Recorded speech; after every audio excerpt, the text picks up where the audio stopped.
Thank you, Madam President. Good to see everybody here tonight. Buenas tardes a todos, and I'd like to start with some positive news.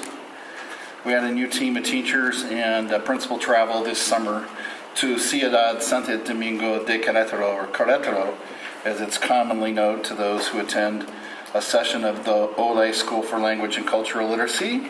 Hola!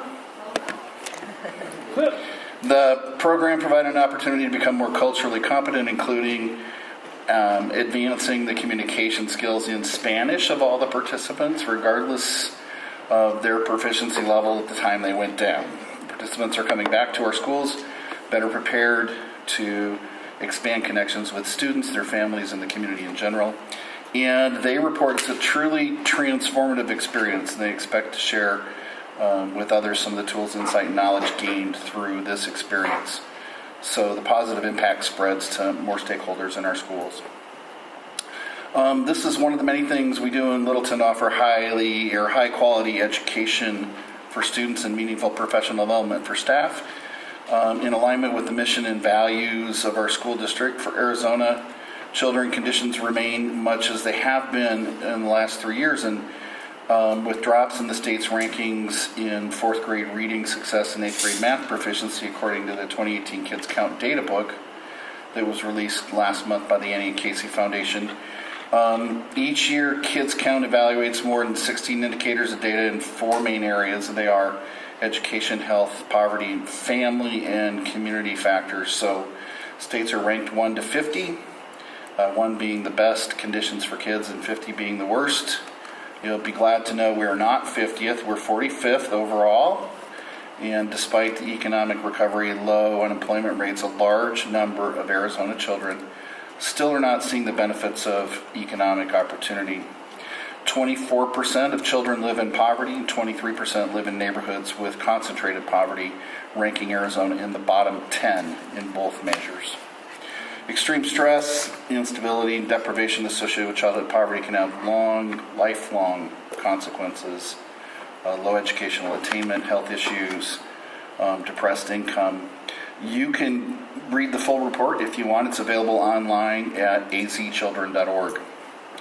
Teacher salaries at the national and state level continue to be in the news. Recent national polls found that Americans overwhelmingly believe public school teachers are underpaid. Of those surveyed, 2/3 said they supported increasing salaries of public school teachers, even if it meant raising taxes.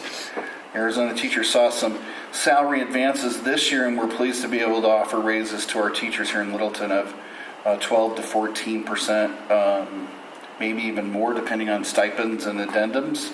Arizona still faces fierce competition from neighboring states overall, as the pay disparity between teachers in Arizona and teachers in neighboring states is significant. This is one of the reasons that our recruitment teams, led by Dr. Kelly, start aggressive recruiting efforts early in the fall every year. We rely heavily on out-of-state graduates to fill our teaching positions. The school year in Littleton this year will start with just a few. I think we heard 3 unfilled positions. I always hate to say that because it seems to be a fluid number this time of year, but we are historically close to having everything filled for the start of the year. The majority of those typically hard to fill positions are the ones that we're working on, and our efforts continue to recruit the best candidates. The trend in national public opinion can be seen in our community through the continued support received from voters.